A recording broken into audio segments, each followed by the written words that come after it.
Hello, and welcome back to the Break the Twitch podcast on doing more of what matters through minimalism, habits, and creativity. I'm your host, Anthony Ongaro, and I am excited to personally welcome you to season 3 of the show.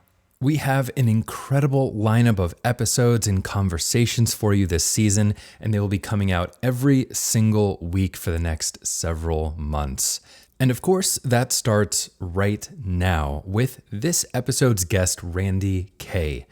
We sat down and had a pretty unique conversation because we're actually going to be sharing this episode on both of our podcasts. So instead of me asking all the questions, we actually went through and both answered the questions together.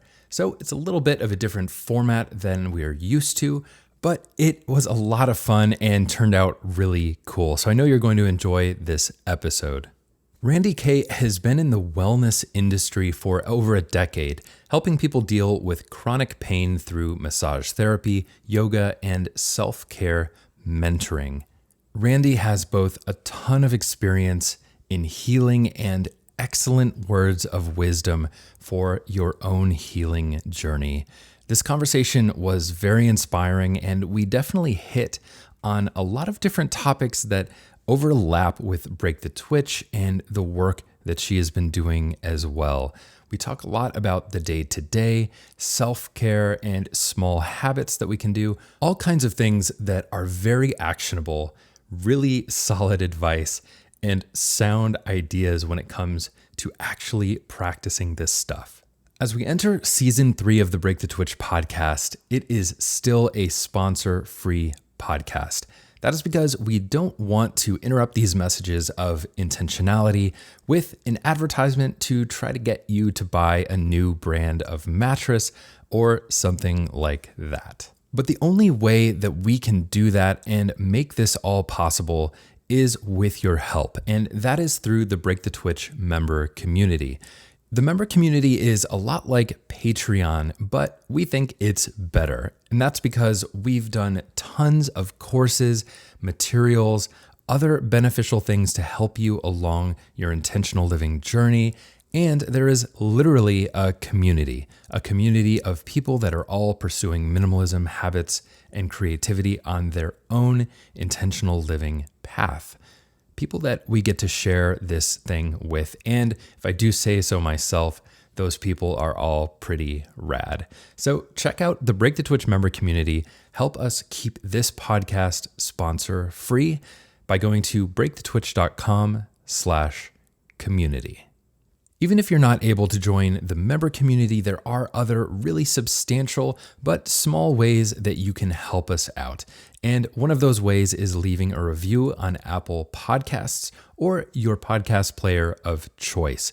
That would be greatly appreciated if you just took a moment to do that, to say you've been enjoying the podcast and recommend it to others. The other one is, hey, if you like this episode, give it a share on Facebook, Twitter, social media. Share it with some friends and let other people hear the conversation as well. That's a wonderful way to help us grow and help spread the message of intentionality around the world. All right, and with that, let's go ahead and start the show.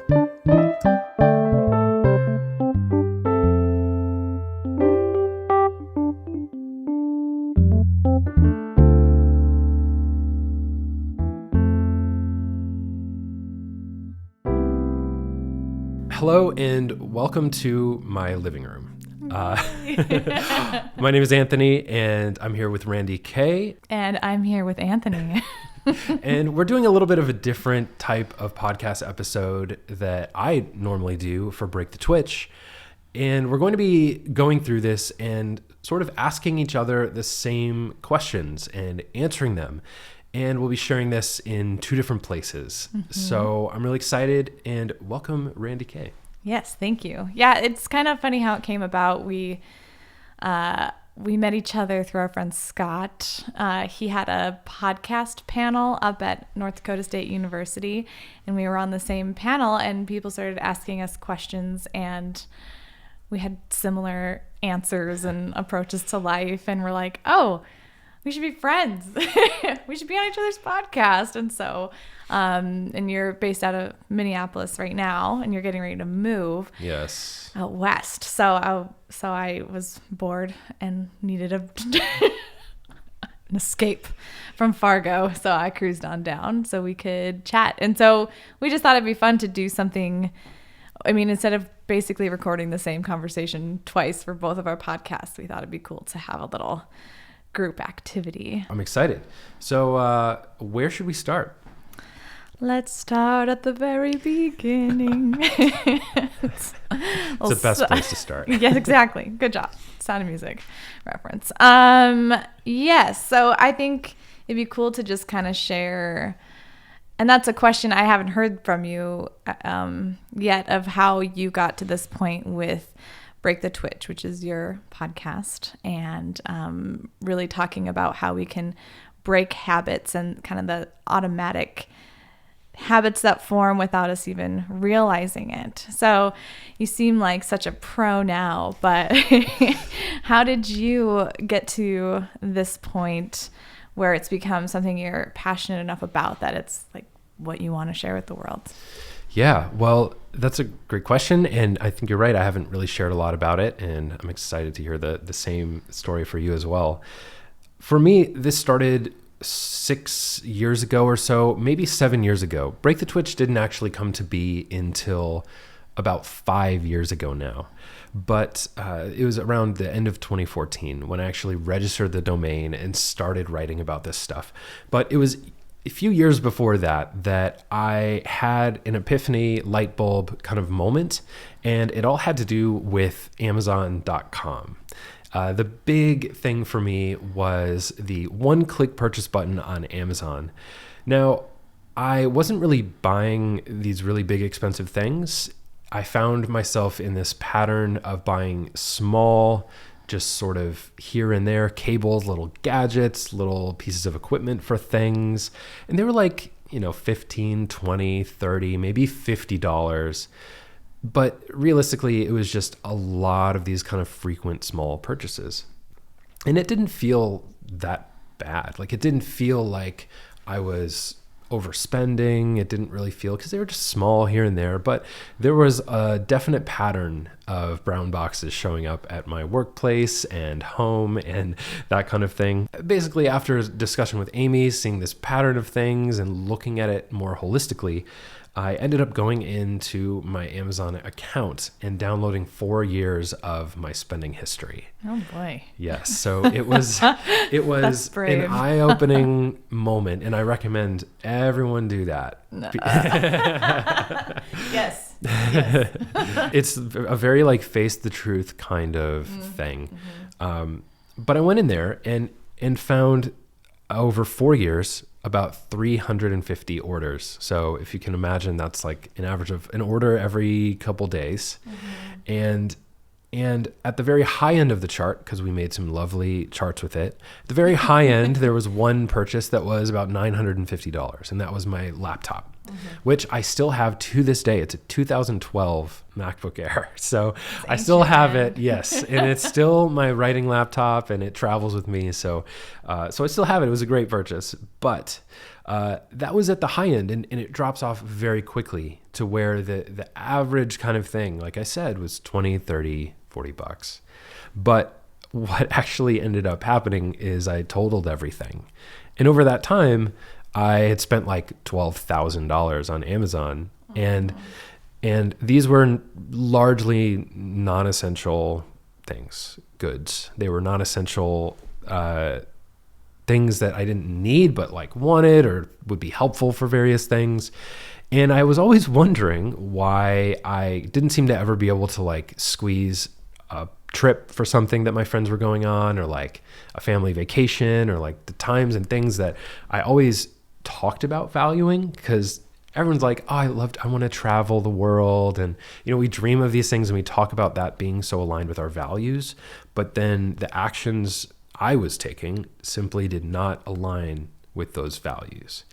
And that was the smack in the face moment of, I am twitching my life away, my money away. And all the things that I wanted to do were there in that list of stuff that I was just acquiring. And that connection, the sort of overriding of the intention of the value I had with the small, easy actions I was taking became the twitch. That was the idea. So Break the Twitch became my exploration of how I could live more intentionally every day on a daily basis and explore habits, reducing clutter, reducing distractions really through minimalism, and then exploring creativity in a day-to-day existence where we can get into a flow of not having these constant small distractions, be they financial or otherwise. So that's sort of how it all came to be, and it started as a blog and then became a YouTube channel, and then this podcast and a book, and it's just been slowly evolving over the last 5 years. So did you find that when you noticed the Amazon thing, when you started looking into other areas of your life, was it a very similar pattern? It wasn't just Amazon. You're like, oh man, this is everywhere. The Amazon was the very real, tangible, data quantifiable look into what the actual habit looked like. This idea spread over into realizing that our smartphones become twitches, checking our phones 100 times a day, which is apparently the norm for people. Social media, notifications, posting, checking. It's been called, Sean Blanc, my friend of mine, calls it the just checks. Like, oh, let me just check really quick. Yeah. Yeah, right? It really is more about the twitch is about the unintentional, unproductive actions we take that do not align with the direction we see for ourselves. And they're everywhere. Yeah. Yeah. What made you, what was the moment where you were like, I definitely am going to look at my Amazon spending? Was it just a feeling all of a sudden, or was it a particular instance? Yeah, I don't know if there was this light bulb moment, we need to tally everything. Yeah. But I think there did grow a curiosity of, wait, what is the real impact here of all this stuff? And that was one really clear way to find it. A really clear way to see what the total had been and how that could have been used in other ways more productively. Yeah. Oh, I think that's even more impressive than this huge traumatic moment, because a lot of times that we kind of get forced into being happier and healthier with big bad things. News. Yeah. But the fact that you just were able to just be curious and be like, this is feeling a little off. I'm gonna take a look at it. That's huge, and I hope you recognize that. Thanks. Because it's so easy to go on autopilot and not want to go there, but to just be willing to do that without even knowing why exactly is pretty amazing. Thanks. Yeah. I don't know. There's some parts of this that are unknown to me in terms of what and why exactly the actions that took place happened. It just felt sort of like one step led to the next. And really it was meeting Joshua Becker of Becoming Minimalist and seeing him at a conference and learning about minimalism and tying the dots together, realizing that all the clutter, all of the distractions, the twitch, all of these things all wrapped into these concepts of to be happier, to find our way, we have to remove distractions. We have to actively design our environment, not just physically, but mentally, to allow us and make it easier to do more of the thing that works better for us. And so it was this weird, world smashing idea. And that came months after the Amazon thing, when I met Joshua and when minimalism came into my life. And so it was all of this gradual sort of evolution of this idea, realizing that they all had something to do with each other, and that they all could be really beneficial in combination. In fact, I told my Amazon story up at that event when they asked for audience participation, basically. Yeah. And in fact, Joshua said, he was like, you should start writing about that. So I did. Thank you, Joshua. Thank you. Yes. That's awesome. Yeah. So I'd love to hear a little bit more about your own origin story of Naturally Randi Kay and how the podcast came about. It's another one of those things where it's a combination of a bunch of things over time. And I would say my own healing journey can be quickly summed up with, in high school, I got diagnosed, and I say air quotes, with depression, because I feel like that's a risky thing to do for a teenager, because there's so many factors to mental health. But it ran in my family. I filled out a 10-question questionnaire to my doctor, and he was like, "You're depressed." And I was like, okay, I'm gonna go cry about it now or something, Yeah. I don't know. So it's been ever since then, I've been on this like inner journey of figuring out how to just be a normal person in the world and not be so overtaken by my emotions and things. And so when I got diagnosed with depression, I went home and I looked it up and saw all the things, and I'm like, well, this is it. This is who I am now. And I kind of just like took it on and was resigned to the fact that I would have to be on medication forever and like never really be happy. And then I went through like highs and lows of just being like in denial about it and all these things. And then it led to digestion issues and other health things. And so before I even got into the healing industry, I started my own healing, and I did all the steps of treatment. And then it wasn't until I got into more holistic things like changing my diet and doing yoga and all of these things where I started to level up my healing. And I definitely have a positive relationship with medication. I don't think it's this horrible thing, but I think it can only get you so far, and it can get you to a place where you can do the deeper work and really see where it is coming from for yourself. And so I kind of went on this healing, choose your own adventure thing of like what is going to work for me. And because, following some protocol of some doctor wasn't doing it for me. And so by this point I was in my early 20s, and that's when I started really doing self-care. It wasn't a thing. I didn't know that's what I was doing, but I really took the time to tune into myself every day and honor how I was feeling. And if I felt a little nudge here to go work with this practitioner or this healer, I would do that. And every time I listened to that like wiser part of myself, it really helped, and I became happier and it was sustainable.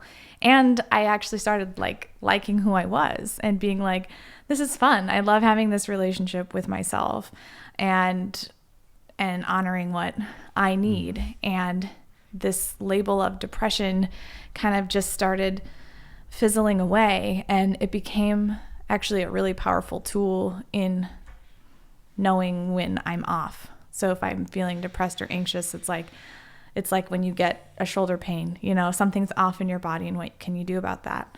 So yeah, I just, for those of you that can't see, Anthony's like I'm over clapping here and I'm like air clapping. I'm like, yes. I've learned to not interrupt during podcasts, so I don't use what is it?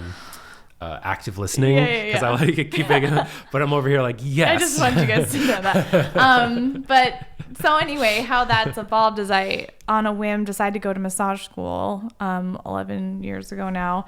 And then I started learning about the body and how it works and how I work. And it was this wonderful healing experience. And so fast forward into my practice, and I also teach yoga now, and people would come to me and invest a lot of time and money in healing their pain, and then go back into their everyday lives and recreate the pain. And it just became so apparent that it's your lifestyle that create, and it's your little choices, the twitches that you talk about, that create who you are. And so I started writing about self-care and sending little videos and things to my clients and making tools for them. And if you couldn't tell by my Sound of Music reference earlier, I grew up a theater nerd. And so I missed producing, and I've always wanted a radio show. So I'm like, I'm going to try this podcast thing and use it as a way to keep educating and teaching people about self-care, and that it is not so complicated. It's not this big grand gesture that takes a lot of time and resources. It's in how you're choosing to sit at your desk, what you're choosing to put in your body, these things that don't take a lot of time and extra effort. So that's kind of the story behind the podcast, and talking about self-care and simplifying it. And when I realized that simplifying my health was so much easier, it kind of translated into all these other areas of my life. A long time ago now, I went through a divorce, and that's its own fun learning story for another time, but it was relatively positive. And I moved back to Fargo from Utah, and I realized that all these things I had acquired with my partner just felt like it meant a lot. And then once that relationship ended, it was like I didn't care about any of the stuff that we had. And so I sold it all and moved back home in my Subaru and got a studio apartment, and basically started over. And I was like, this feels good. I'm just shedding and simplifying and figuring out who I am now, this new part of myself and part of my life. And then I also met a minimalist named Joshua. Funny. Joshua Fields Milburn, and it's Colin Wright. They were at a conference in Fargo called MisfitCon, and I was randomly a part of that. And we met, and I listened to their talks, and I was like, oh, there's like a movement, like a thing called minimalism that I'm already doing and already realizing. And I'm like, this is cool. And through befriending them and kind of using their verbiage, all of a sudden, it kept me going and kept inspiring me to keep being more intentional about everything. So that was a long-winded that's great. origin story, Yeah. but there's a lot of like factors from my life that all kind of happened randomly to lead to this like very clear path that it's like, oh, I couldn't have planned it better, to learn all the things that I've learned. But now it's all kind of coming together in my business and what I can offer people. That makes sense. Totally. So. Thank you for sharing all that. Yeah. Yeah. You were talking about kind of you mentioned the relationship with self, and also the connectedness of like if you talk about it physically, it's like I have this kink in my neck, but really it's because my lower back is messed up because I'm not sitting straight, or I have my wallet in my back right pocket and it's been throwing off my spine for the last 10 years. Like, these sorts of things, the connectedness. Was there what was that like for you discovering it's always the underlying thing, right? What was it like? Was there a moment you kind of discovered that connectedness of everything, or like from the diagnosis to your realization around the little things you were doing? Yeah, I think it wasn't until because that was as a teen, and that was so, I had all of these things. I had chronic headaches and digestion issues and all of this stuff, and I was just like, I'm just messed up, and I didn't think it was connected because we grow up in our culture compartmentalizing areas of our body and thinking whatever.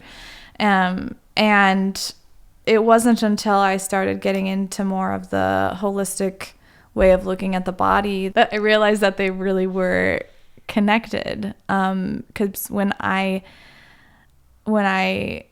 nurtured my mood and mental health, my digestion eased up. And when I, would do my yoga and eat well, then my depression got better. It was like everything just kind of worked together. And I think it was just noticing I was there, noticing that mind, body, soul was there and constantly in communication with each other, that it all started to make sense and it all started to connect the dots. And then working with my clients, like healing people's physical body pain every day, asking them about their lifestyle and asking different questions and helping them connect the dots too. It was just like, duh, like it all just starts to make sense. And like there's so many times a client will come in and I'll be like, well, when did your shoulder start acting up? Did you have an injury or did you sleep weird or whatever? And they're like, no, not really. I'm like, well, what's going on in your life? Oh, well, my parent just died.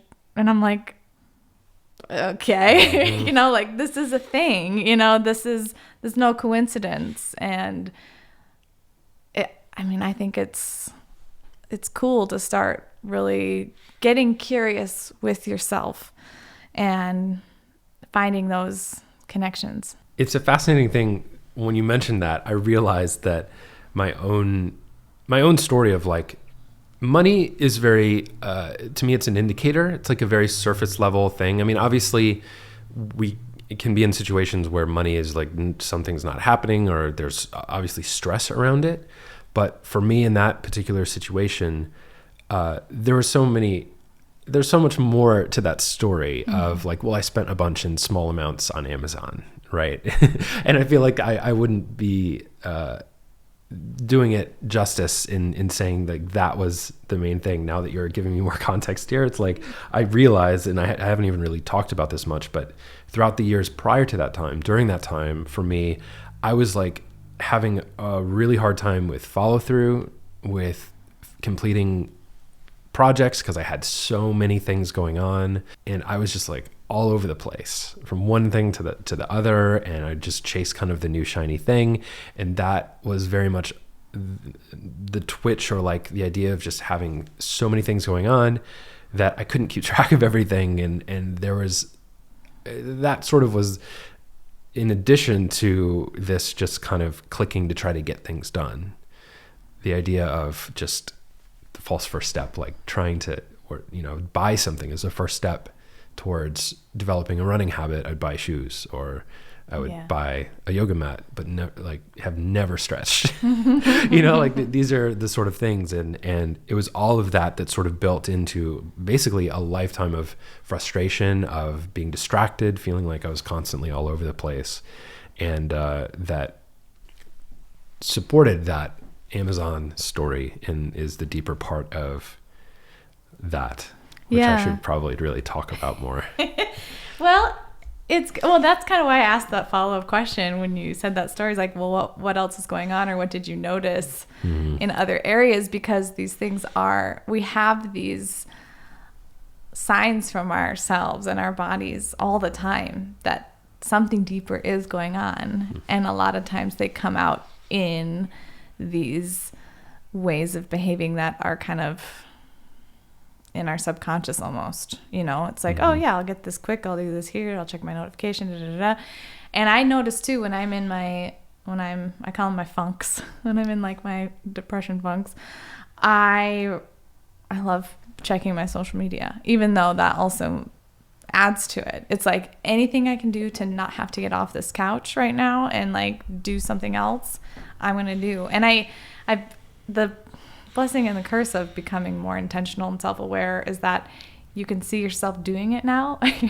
Right. And then you choose otherwise. Like you still are choosing into it, you know? Yeah. But yeah, I mean, it is interesting to see what was going on, that all of this, you know, I'm doing my twiddly fingers of conjugating or whatever. What's the... Conjuring? Conjuring. You're conjuring? Yes, thank you. I was an English major. Don't judge me. Okay. Conjuring to then eventually release itself as buying stuff on Amazon. Mm-hmm. It's like so fascinating. Yeah, definitely. Well, you just mentioned the habits and the little things, right? So I feel like this perfectly ties in to the next question for us, which is, what are some of the daily habits, the things that maybe you saw that were not working for you, and things you've done in your personal experience, or maybe if we speak more broadly just about self-care and the kinds of things that the daily habits have, what might some of those be, and what does that mean in your context of daily habits? Yeah, like how can we bring it into the world? Like how can we bring these great ideas and things we know about ourselves and like actually work on them in tangible ways? So I just define self-care as the act of tuning in to your true needs and then acting accordingly. So it's not necessarily a particular habit or a specific thing, and we can share our like some inspiration of what we do, but it's really come down to doing something to remind you to check in with yourself and how you're feeling, and then being able to like turn up the volume on that inner wisdom part, and then making a decision that's conscious. So a lot of times that can be helpful with a morning routine. And I know morning routine, that topic's really sexy right now. But super sexy right now. So in right now. So in. And it's great. But like, for example, I do one-on-one mentoring with people on developing self-care habits and how it looks for them. And, you know, people get so caught up in a morning routine of like, well, it's got to be perfect. Like, I'm going to wake up at this time and I'm going to write in my journal, and then I'm going to make a nice breakfast, and then I'm going to da-da-da. And like, if that's what you can do and that's like natural and sane for you, like go for it. But this woman I worked with, she's like, oh, my morning routine sucks. And I'm like, well, what do you do? And she's like, all I do is wake up and make some tea and read a book. And I was like, that's amazing. And she's like, really? Yes. I'm like, yeah. Like, how does it make you feel? I love it. It makes me feel good. I'm like, she's like, but I think I should be exercising and I'm not. And I'm like, no. I'm like, it's really, what can you do to like ground yourself before the day? And so for me, I keep it from like, my non-negotiable is like from 5 to 10 minutes that I can do anywhere. And it's so simple and ridiculous that it like doesn't even make sense to why I'd like put it on my calendar or make it a priority. And so those are kind of like my qualifiers. And so to me, it's literally lighting a candle and sitting there and doing nothing. That's like my non-negotiable, because I know once I get into my commitments for the day, it's like totally booked, and most of the time, or it becomes, and it's like that nothingness time is really important to me. So that's probably my number one thing, is just, and then like sprinkling in times throughout your day, your lunch break, whatever, to be like, oh, hey self, what's up? What do we do now? And then acting on it, which isn't a sexy answer because people want to be told what to do. But anyway, how about you? What you said about your client was funny, saying that her morning routine was bad. It's funny because sometimes I feel like a lot of this stuff can come back around habits. It can come back to bite us in a way, especially with a lot of the information that's out there about it. And you see a routine that's like the 5 a.m. morning miracle, and it's an entire book about why you should wake up at 5 a.m. and it changes your life forever. And maybe that's great for some people, but it's kind of funny how we can get into this place where, oh yeah, my thing is perfectly fine, but there's this image out there of the better, more perfect routine, and that is the answer. And am I doing it wrong because everyone else is doing it this way? It's hard to step away from that and be like, wait, this is working fine for me. This is a good routine, and keeping it really small and like just consistent and just keeping it reasonable so that you can do it every day and it can be a non-negotiable, and you can benefit from it. That's huge. And I found that in my own life as well. My morning routine looks a lot like just waking up and making coffee. Just the certain things around waking up, taking some time to just be present and awake, because I'm not a morning person. And so it's easier for me to be up and lucid at night rather than first thing in the morning. So making sure that I have time to do that before anything major is happening in the morning that I have to be super on for are just some of the small things that help me along the way. Trying to not be on my phone in the morning is one of the biggest things. It's so tempting to just pick it up because your phone's your alarm, and so you pick it up and then you're like, ooh, I have 3 notifications for this thing. But just allowing yourself the space to exist without knowing what else is going on in the world, I find really helpful too. So those are just a few of the little things, but it is interesting that we tend to put so much pressure on ourselves to just do it right. Like, what's the answer? Just tell me how to do it, right? And there is no one, especially for myself, I found there's no one answer to any of this stuff. Around the idea of habits, though, the thing that I talk about constantly is the I almost said Marie Kondo quote. It's totally not. It's Annie Dillard, and the how we spend our days is, of course, how we spend our lives. I think you mentioned something similar, that I didn't really realize that just the small things we do each day are literally how we're living. This is our lives happening now. And it's the small things we do in repetition that we will look back on and see as the blur of how we took care of ourselves, how we lived. And that has been something, that was definitely a moment when I read that quote for the first time and looked more about Annie Dillard and her writing. That inspired me a lot to realize that, like, no, this is life now. I always had this mentality of, well, like, later in my 20s, I can work on being more in shape. Like, I'm still youngish. And like, oh, well, this or that. And, I'm almost 34 now. And I remember seeing this ad on TV where this guy in his 50s was like, I haven't been in such good shape since my 30s. And I was like, wait a minute. Wait a second. Yeah, I can relate to that. And so just for me, a lot of this stuff around daily habits and practice has been realizing that, like, oh, it doesn't matter if I just spend 5 minutes doing this, I will have done it. Mm-hmm. And that's it. Like, that's kind of it. Yeah. A couple of things. There's a quote that I don't know where it originated, but it's common in the healing world, is if you don't listen to your body whisper, then you'll have to hear it scream. Mm. And it's just so true. And so that's kind of a motivator for me, is how can I listen to my body whispers? Like, what are practices that I can do that allow me to tune into those little nudges? Like, hey, your tummy's been acting weird. Like, don't eat that pizza, like, or things like that, because all of a sudden, and even with the body, like with muscles and things, we can get major injuries that cost us so much time and money in the long run.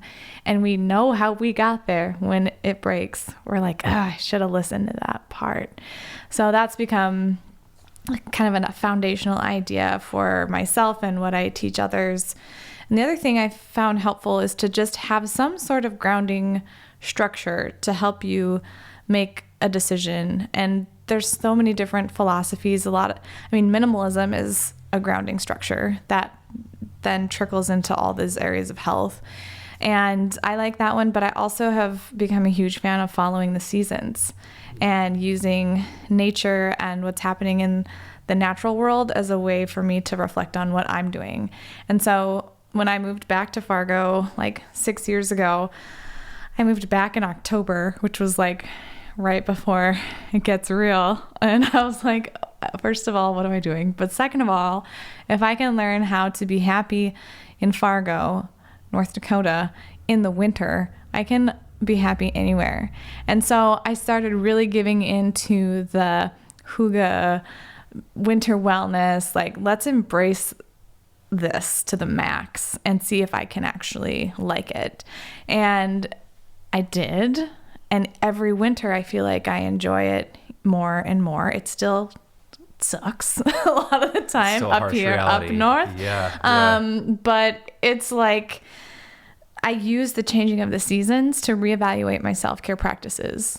And so whether it's, this is something I'm going to take into the next season because it's working for me, or, okay, it is summertime or springtime. Now I'm going to do more cleansing, decluttering things because that's what everything and everyone else is doing, and that feels intuitive. So not only does it tune you, like, give you a reason to reevaluate, but it is a healing practice to connect with natural rhythms and natural cycles. And I've been really nerding out about that lately, and teaching it more and more because it's so profound.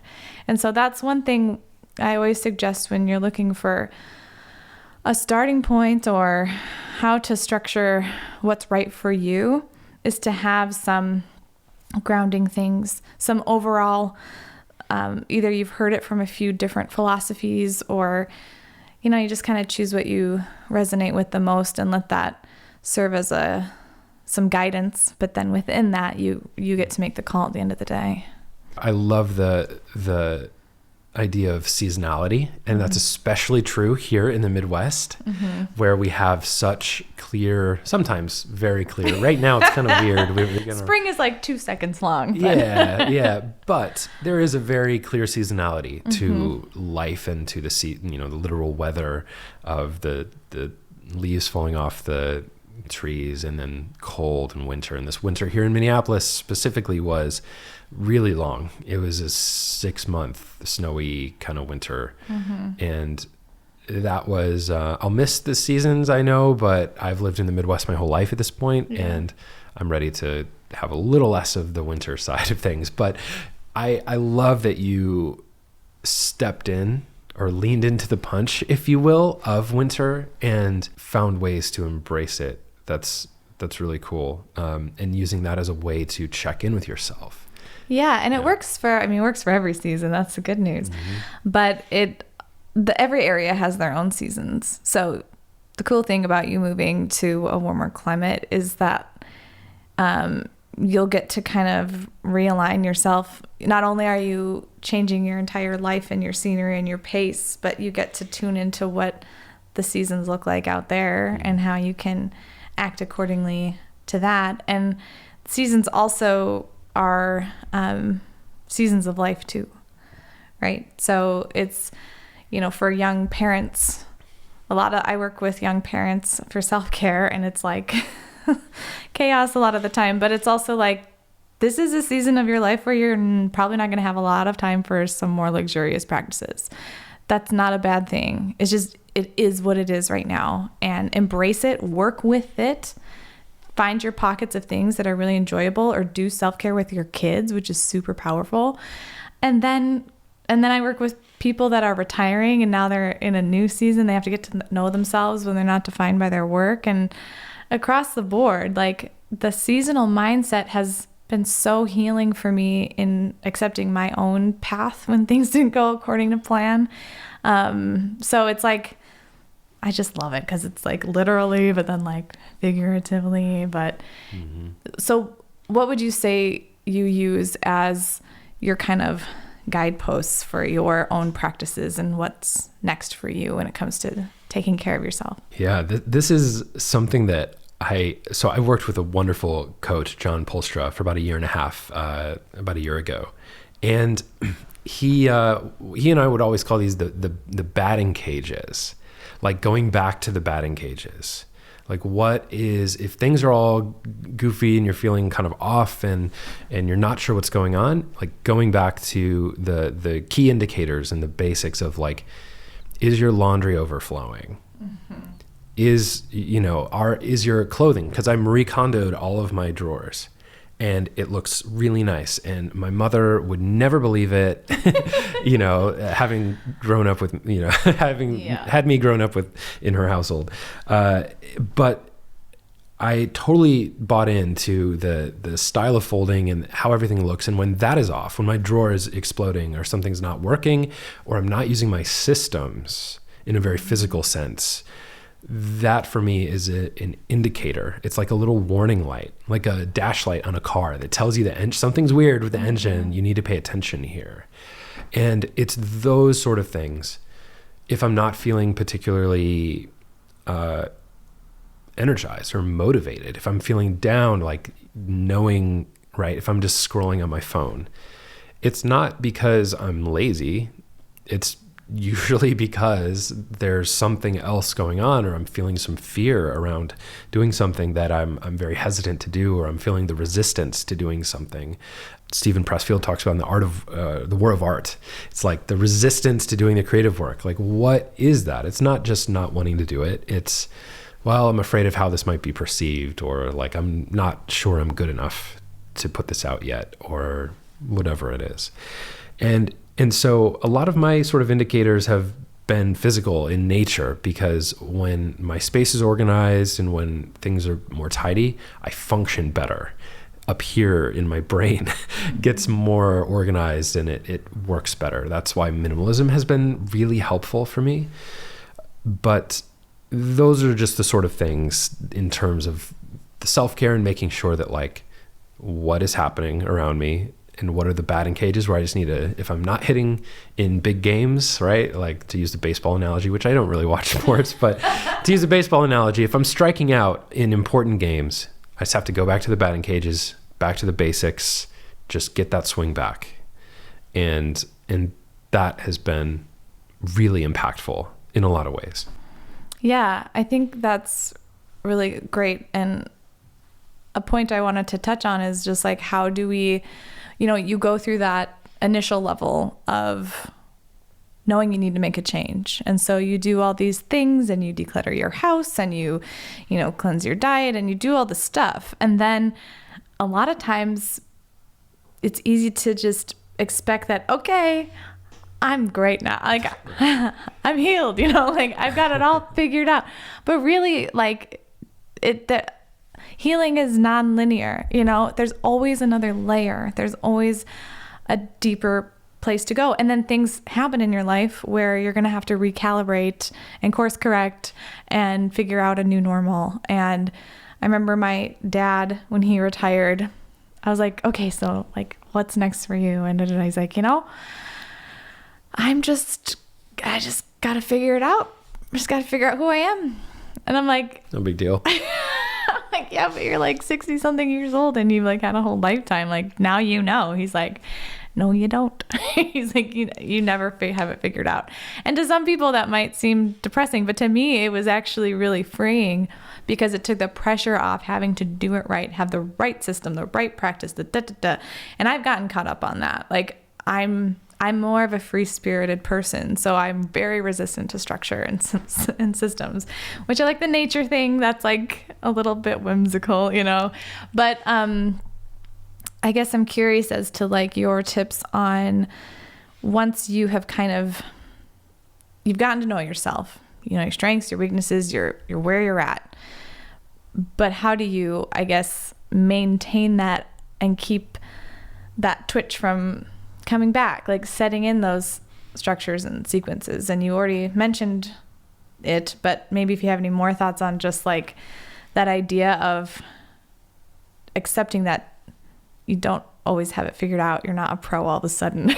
Like it's a continual journey. Yeah. The sticking with it part of all of this, once the changes are implemented, once you've decluttered a bunch, how do you stop the influx of new things coming into your house? How do you keep up the self-care that is doing great things for you? One of the biggest things I think for me, it has been establishing sort of a baseline of sorts. One, going back to the idea of decluttering, of making it not just like a big boom of energy, of get rid of everything in the whole house, and then trying to go back to normal living and living in this way now. Life for me has never worked that way, where it's like one huge effort on any one particular day is going to make a massive change. It's like, I've always kind of joked around Newton's third law, the equal and opposite reaction. Anytime we make some massive change, like we go to the gym, like, all right, the first time I'm hitting that treadmill, and you run 15 miles and you haven't done anything in years, you're going to feel pain. And that's like, you put out the big action and then there's a painful reaction that comes with it. And so part of that, I think, also is going slower, being kind to ourselves. That's huge. Right? And really taking it step by step and allowing it to make small, sustainable changes over time, that actually creates the most lasting stick-to-itedness-able. That's a good What'd you word. say about English major? I like it. Stick-to-itedness-able types of changes. And that's been the case. And I've seen evidence of it throughout my life, that when I do some drastic thing that I think is going to make some major change because I'm frustrated about how things are, it just doesn't stick. And so the biggest thing has been smaller and more consistent. Just like the non-negotiables, making it shouldn't have to be something you pep yourself up to do. Like it should just be walk around the block or go get the paper at the end of the driveway, or just something that consistently shows up in life, and we don't have to feel so much resistance to doing it, and we can always add on from there. Yeah, well, with the small and simple things, that's really what it's boiled down to for me as well. If you think about your pain or your situation, any pain point in your life, it more often than not, it got there from small and simple habits compounding over time. And so it makes sense that the way to counter that is through the small and simple habits compounding over time. But it's amazing how we, for some reason, are like, oh no, that doesn't matter. But it's like, yeah, it does. It's the opposite of what you've already proven to yourself, you know? So I'm definitely that's why it's called the Simple Self-Care Podcast. Like that's why I use that word so much, is because it doesn't mean it's easy, but it's definitely, there's just so much wisdom in the little bits. But it's interesting with the whole sustaining your progress topic is even with minimalism, I feel like I'm in a recalibration mode because I made all of these strides and really got myself to a nice place with it. And then I got remarried and like moved in with him, obviously. And our house, for some reason, like we had my stuff and then his stuff, and then his mom was moving across the country, so she unloaded a bunch of stuff. We had stuff from the previous owners. We said they could keep one piece of furniture there, and they left a ton of stuff. We had his roommate that had moved out. Like all of a sudden I had like 5 people's stuff in my living area, and it was so crazy. I was like, it was the exact opposite of what I felt like I had been working up to. And then at that same point, I had just opened my own brick and mortar studio, 2,000 square feet, for my healing studio in Fargo. And so I was painting that and getting stuff for that. And then we got a dog. Like it was just like the past 3 years have felt like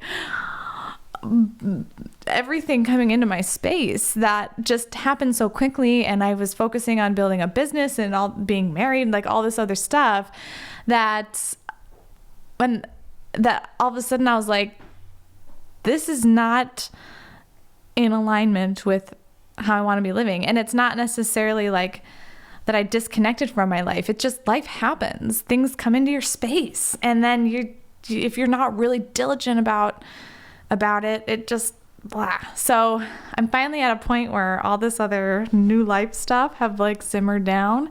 And this summer I'm like really, it's like the one thing, my summer season is just refining my living situation again to feel like to come back to where I want it to be. And at first I was really pissed about it. And I was like, how did I let myself get to this point? And I say I'm this minimalist, and then like my basement, like, like all this judgment. But it's like, whatever. It's life. And it happened. And so all I can do is just move forward from there instead of being like, well, there goes being a minimalist. There goes da-da-da. And then just like letting it, it's just like, no, like whatever. It just taking the pressure off, moving forward with kindness, like you said, and like understanding, and just redoing and refining, and having now I get to learn more about how I feel about my space and my life now. And I am actually kind of excited about it. I'm excited to paint the walls. I'm excited to clean. I live in a 100-year-old house, so there's all sorts of mysteries and things to discover in our yard and stuff. So as far as that goes, it's been really humbling, especially as a teacher of principles. It's like you kind of can beat yourself up when you don't practice what you preach all the time. But I think sharing the process and continuing to be in the process and in the journey is still practicing what I preach. And I'm getting more comfortable with sharing those parts of myself because I feel like that's just as important than the information itself. So yeah, and so listening to your podcast right now has actually been really great reminders. I'm like, oh yeah, that habit's come back. Oh yeah, okay. So.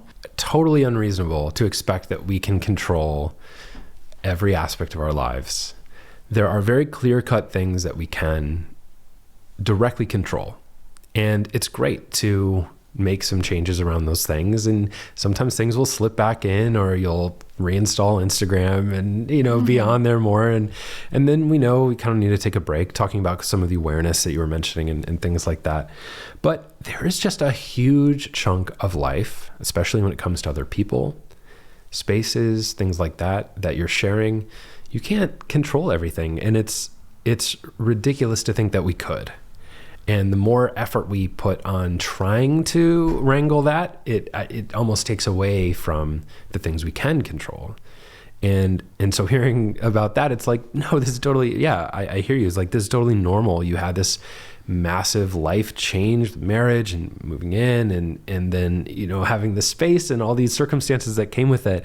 And that is so very much a part of the process. And it's cool that you're feeling excited to like redefine and reshape in this season now, because that's really what this is. I don't think any of this stuff, the self-care or finding intentionality day to day, for me, this has not been like just a straight up curve. If you like investing, like compound interest, it just and it just goes up. Even the stock market, right? Everything. There are years that are down 30%, and then hopefully, a year you get a nice return and it makes up for it. But it's very not linear. It's very much this weird ebb and flow of life, and that's been the case for me too. Right now, it's just my habits around production and around doing videos for YouTube in this particular time in mid-May of 2019 have been terrible. Like, my production on YouTube stuff has been slower than it has been in a long time. I've been so much more up in the air with selling this house and feeling stress about even that process and all these different things. And I sort of have realized that it's just the idea of the perfect minimalist is not maybe a real thing. No. Perfect anything. Yeah. That's the big one. I think that we need to throw out the door. But all that being said, I do think that the idea of small, steady, like you mentioned, and we were talking about, it is interesting because to use another money or investing analogy, we want to like trade stocks and try to hit it big or like make a bigger return now. We want it to happen like right now. And it's been proven time and time again that you invest broadly and you leave your money in the market and you will beat anything you could do over the years, right? By just not touching it. Yet we want it sooner now, when realistically the small changes over a longer period of time and just kind of being consistent with it is actually what creates these huge life changes that we see in other people. And we're like, how are they doing that? Well, they've been making videos since they were 12 and they're 25, or they went to film school and, did this, and like, but I just started a year ago. I want to be really good now. And like, why can't I do this? And it just, we have to be realistic with ourselves, I think, during those times. And just like we've both said, be kind about how we approach these things. Yeah. One of my mantras right now is that I can't do all of the things all of the time. Like, I literally can't. And so even with my own podcast, having to come out with episodes every other week, as I recalibrate things going on, like it's just okay. It's just, you really can't do everything. And that's the beautiful thing about having a practice of these principles, is that when things get chaotic, you can come back to them and be like, okay, I'm going through this time of everything's up in the air, you're moving, all this stuff. What can I do that's important? And just let the rest go. You know you're going to come back to it. And if you don't come back to it, then it wasn't meant to be anyway. And it was nice to have a break to realize that, you know? Mm-hmm. So it's just, I just think that all the time lately is like, even with the self-care stuff I want to be doing right now, it's like, well, I can't do all the things, but I'm doing something. And that's what matters. And I literally just shrug my shoulders and I'm like, okay, you know, and just let it be a more casual thing instead of being like, how could you let yourself get to this point and and look what so-and-so's doing. And, you know, it's just so pointless. Guilt and shame and all of those emotions, like they're real, but they're also not real. It's also like there's so many external factors that are influencing our situation, and it's like when we can approach with that gentleness and that understanding, it's just like, okay, thank you, mind, for sharing these strong feelings. I'm gonna have a conversation with them now. We'll figure out what they're about, and I'll make a decision from there instead of really feeding into that guilt and not being enough and all that. Yeah, the shame factor, the guilt factor around this stuff can be huge. It can just make everything worse, actually, and feed into a cycle of, I really shouldn't be on Instagram or whatever, you know, I really shouldn't be doing this right now, or, oh, I'm better than this, I shouldn't be doing this. And feeling the kind of just negativity around that, and then it feeds into wanting, basically just falling down like a shame spiral kind of. And it is crazy because a lot of the things are designed to manipulate us in this way. Social media, right? The different apps we use, phones, the tech in our lives, a lot of it is revenue based on ads, and ads need to be seen. And so there's literally a direct relationship between how much time we spend on these different apps and things, and then how much money the companies make. So they're using all kinds of different psychological tactics to get us to use them more and more and more.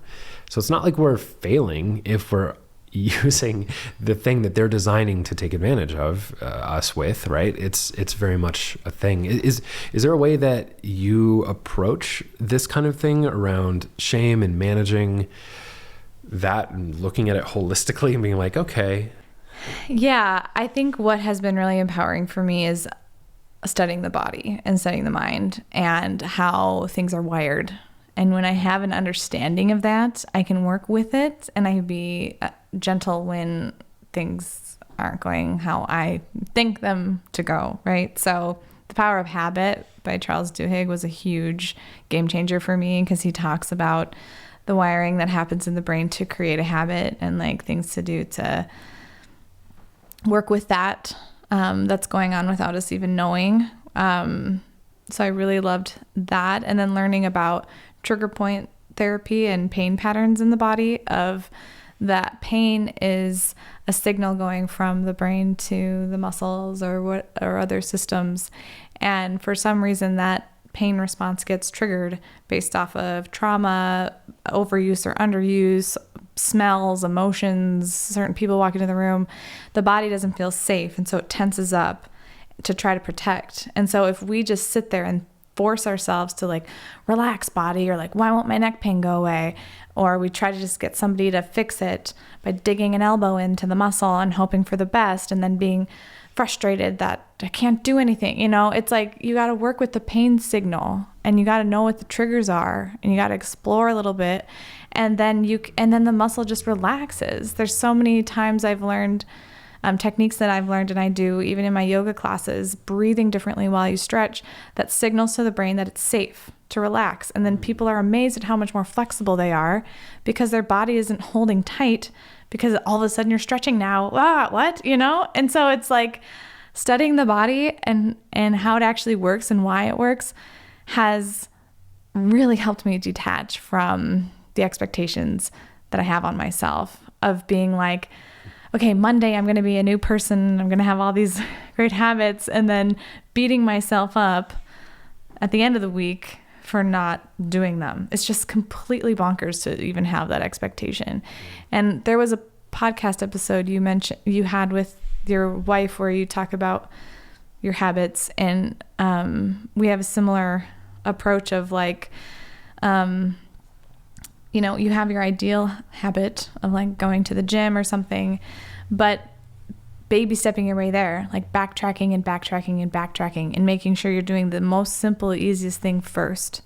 And then when you can do that, then you can level up and level up and level up, and instead of being like, I'm going to go to the gym 5 times a week for an hour. And if that seems overwhelming, I always say this: if you think of self-care and it's overwhelming, it is not the self-care for you. Like that is a warning sign that that's not where you're at.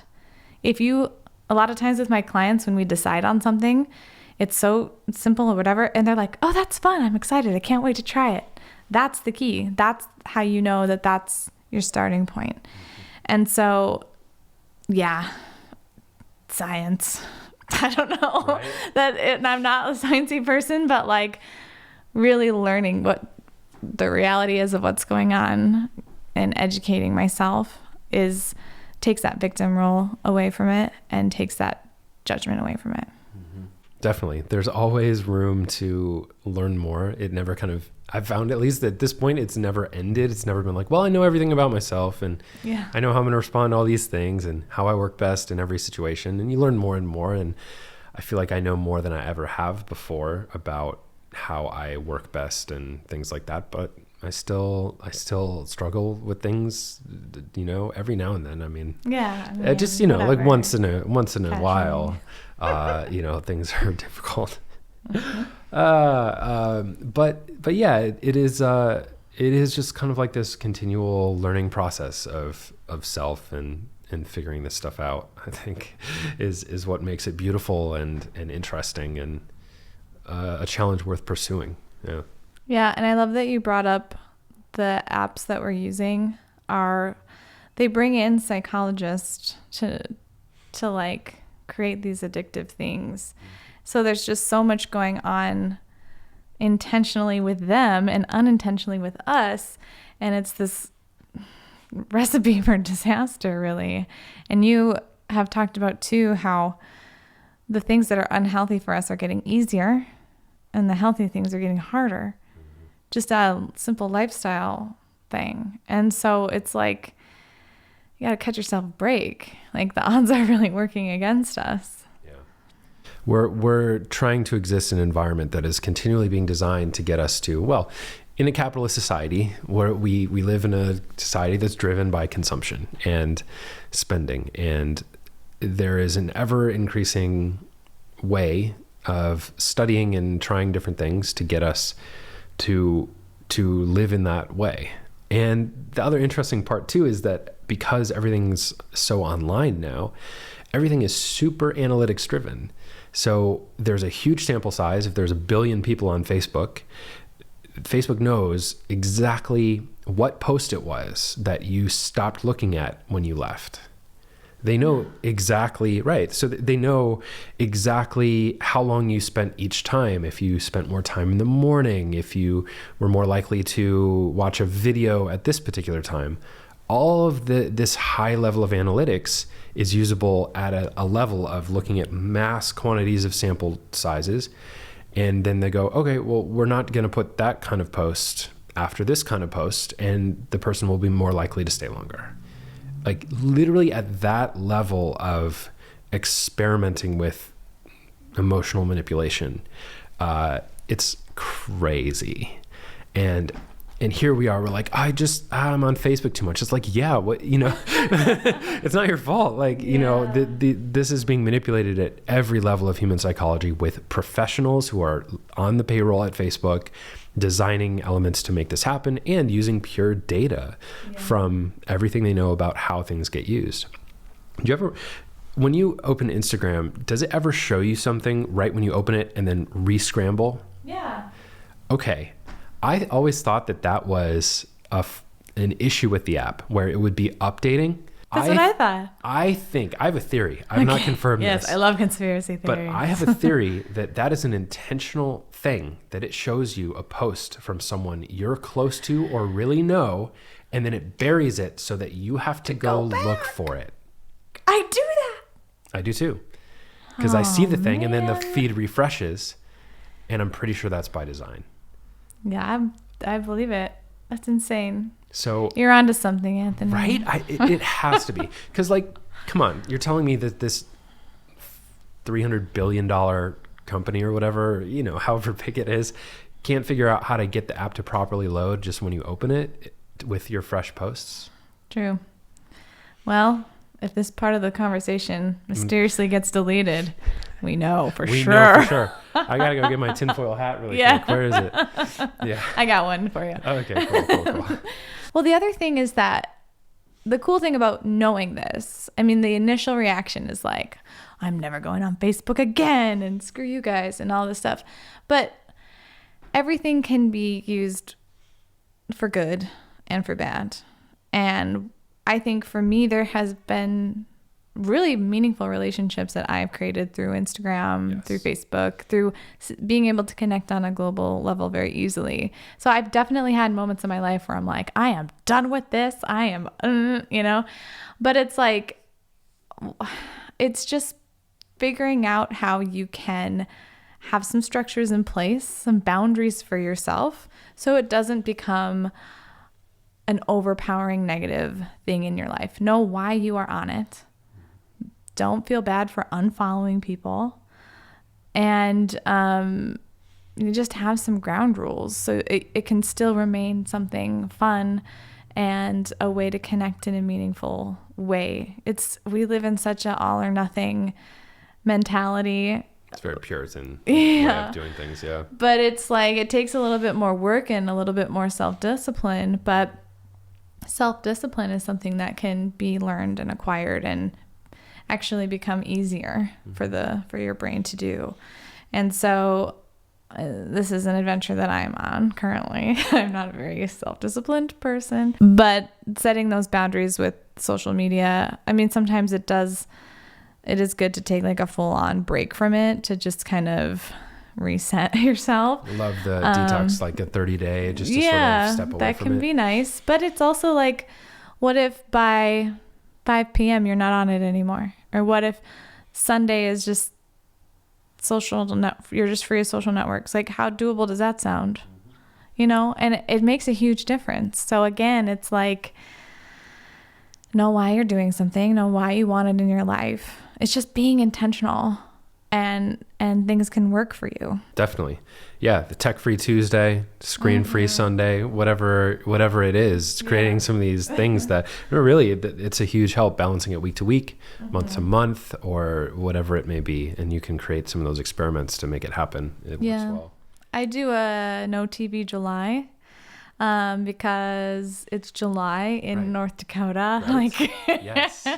You gotta enjoy that. Over the years, I've become like, because we have some family gatherings in July and we watch a movie or, things like that. But there was a point one July where I was binging Netflix and I was like, why am I doing this? Why am I not outside right now or doing something else in these precious summer months? And so that's a boundary I like to set, and I have fun with it every year. So that's great. Super smart. Well, I feel like we've reached the time in the show where on the Break the Twitch podcast, we would do a question from the question bowl. But I realized that due to the nature of this particular podcast episode, we can both answer the question. That's what I was thinking. Duh. I'm going to have you pull the question, and as is tradition on the show. Yeah, so on Anthony's show, every guest answers a question from the question bowl. Oh, this is a question cylinder. Vase. Vessel. Yes. So this is the first time I'll have to actually answer one of these questions. What is something you want to do in your lifetime? And it was signed by BTT. So that's one of the original questions. We have guests leave questions after they come on the show. And that was one of the ones we stacked the deck with early on. So this is you asking a question to yourself. Yes. Who'd have thought you would be the one answering it? It's a good question. Not me, that's for sure. Okay. Something I want to accomplish in my lifetime is I want to write a book. Like, I want to say I am a published author. And which is funny because like I am an English major with an emphasis in creative writing, and I've done freelance writing and I've had things published, but you know how we are with ourselves. Yes. I do. And so I actually have a goal this summer to write my first book. I think the reason why I want that in my lifetime is because when I sit and think about the meaning of life and like what is the point of everything, what would I want to leave behind, and what is one of the most meaningful ways to leave something behind, I think about books. I think about, since the beginning of time, how important the written word has been, and how you go into a used bookstore and all of a sudden this weird book from like the 70s pops out at you and it like has exactly what you need. And if I can take everything that I've learned and leave it in a more meaningful way, more meaningful than my podcast or social media posts or anything, I think of a hard copy book that could be discovered for somebody when they need it the most. And so, I don't know. I think in my lifetime, like that's the biggest way I feel like I can imprint myself for the world to come. I mean, children are also a way to do that, but you know, they got minds of their own, and who knows what's going to happen. And I'm not quite there yet. So, the bigger answer is to figure out a way to make my life mean something, and everything that I've learned mean something. And I think a tangible way to do that is to write some books and have it be passed on that way. And to see the world. Every nook and cranny, I feel like traveling is like, when I think of self-care, we have like these daily things and seasonal things, but like what I always need to be doing is finding new corners of the earth to connect with and of nature. Mm-hmm. And so that's like maybe my biggest priority. So see as much of the world as I can, experience it, because who knows what's going to happen to it? Who knows where we're going to go? Why not just like experience it all? So experience the world, then write a book about it. Perfect. The end. Okay. I love Is that giving you time to think about yours? Maybe not enough. Okay. But that's a great answer. For me, this question maybe is more vague in the nature, because I don't know that I've ever particularly had an aspiration to like have a New York Times bestseller, or that would be nice. It would be cool to have book that I wrote that became a New York Times bestseller or thing. But I find difficulty when it comes for me to specifically set a goal around the result given from someone else. Because thus far, I very much define my life and define success in ways that might not look like a traditional path of magna cum laude at this university and this thing and this thing. And so I think for me, a lot of it would be maybe similar in terms of experiencing a lot, and perhaps similarly helping people go through some of the things that I have in a way that allows them to do so with less pain, and do so to explore their own journeys along this path and realize that there's not just one way to do it, especially now. There's so many different ways to approach this life thing. That's a bit of a cop-out, I think, because it is my underlying motivation for the things that I do, but I want to see Break the Twitch become as big as it can be and reach as many people as I can with it, and also just find my own pattern with all of these things and the habits and the things that I really enjoy. And I feel like that's just such a continual discovery of different seasons of life and different things that I'll always be doing that and finding the next thing that works well and what I want to be spending my time doing at that season of life. And so again, for a relatively vague answer, I think that's probably what I'll give around that. And also see the different corners of the world and experience things and people in that way too, I think is really something I'd like to do more of, especially now. Can I ask like a follow-up question? Of course, yeah. I don't want to say if you died tomorrow because like that'd be really sad, but if you did, something happened, whatever. And what would be the number one thing you'd be like super sad about that you didn't get to do? There would be a couple things probably. That's a good question though. There are things that I've wanted to do for a while. Like one of the things is like take a road trip with my dad or like do different things that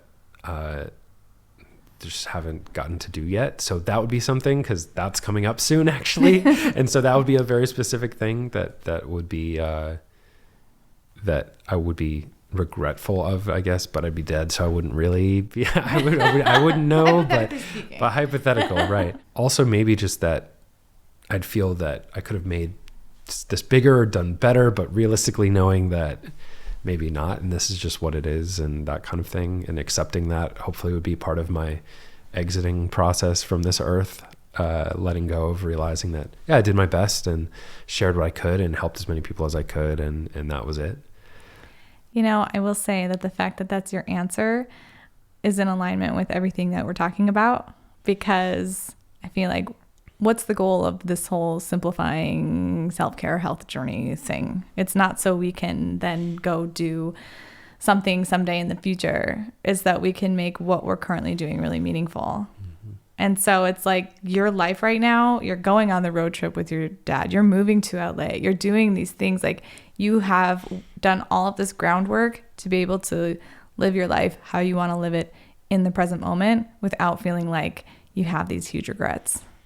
So yeah, that's pretty sweet. Thanks. Yeah, I know. Actually, that's a great perspective, and it's true. We're I do feel proud that we are consistently taking action towards the things we feel, and slowly, if not quickly, we're one step in front of the other and sort of just making changes and doing stuff. And I don't think I have any regrets so far. So here we go. Yeah. So I'm curious though too. I want to know exactly for that question. Oh gosh. The same. Yeah. I think my answer is the same. If I died and never wrote a book, I would feel really bad about it. I've been able to see a lot of the parts of the world. I work really hard at meaningful connections. I really do my best to live. I've worked really hard and I've let go of a lot to feel like I'm living my best life. and I just want to say that, because not to like toot my own horn, but so people have a realistic expectation that you got to do the dirty work. You got to let go of stuff, big things, to make space. But if I didn't write a book of some sort, I think I would, and then like turned into a tree or whatever happens next. You go, yeah. I'd be bummed. I'd be bummed about that. So this is helping me realize how much I actually care about it. Yep. To have a thing to say. So, okay, stay tuned, everybody. When this comes out, we'll have to check in. Oh my gosh. Yes. On status of said book. Yes. Writing a book is not, even for an English major, I did not do well in college English. And much less was not a English major. But writing a book was really, really hard for me. Despite having blogged and done all this other stuff, it was like this torturous process where I had to like delete everything, like all my social media. I had to completely, because I would use any possible distraction to not write. So eventually got everything buckled down and did it, but man, it's like 14,000 words. Like it's not a super long book, and even that took me a long time. I know, that's what I hear. It's like birthing a child, I hear. Maybe. I'll say sure. I have no idea personally, but I think what's getting me caught up is the system of it. And then I get caught up in like finding a publisher and a book agent and So if anyone listening is interested or have connections. Yep. Any agents out there, please let me know, because that really does overwhelm me. But I think it just comes back where I have to back step from that, is to be like, with or without it having any hullabaloo, I want it to be in the world. So I'm just going to focus on that and focus on what's needed for my community and let it evolve from there. So Totally. but kudos to you for actually doing. I think sometimes when you're not, like, because I have a writing background, I'm more judgmental about it. And so it's like I know better, and I know how hard it is, and I know all of these things. And so that keeps me from it. But if you're just like, I'm going to write a book, so I'm just doing it and it sucks, but it's like you almost didn't know until you got into it. Yeah, for sure. I hired a developmental editor, Chantel Hamilton. She's amazing. I literally like did all these things, and it took putting all these things in place to get myself into the process of, like, it just felt so big. Yeah. And so, but yeah, it's there. 14,000 words or so. It's on Amazon. It's self-published, but What's it called? it's literally just called Break the Twitch. Okay. I may have made the genius move or the terrible move of literally calling everything I do Break the Twitch. The book, Break the Twitch, podcast, Break the Twitch, YouTube channel, Break the Twitch, website. It's like all Break the Twitch. And so maybe the next thing I'll do will be called something different. I'll title it differently, but all of it's called Break the Twitch. I think it's smart so far. So far, at least there's a strong brand. Yeah, exactly. Well, I would say thanks for coming on the show, but what I'll say instead is thanks so much for having this conversation with me and sharing your thoughts and wisdom with my audience and yours. Yeah, thanks for letting me crash your living room. I just sent you a text. Can I come down this weekend? And It's you're like, perfect. Yep. So thank you for making space, and I'm excited to share this with the world. Likewise. Thank you. Mm-hmm.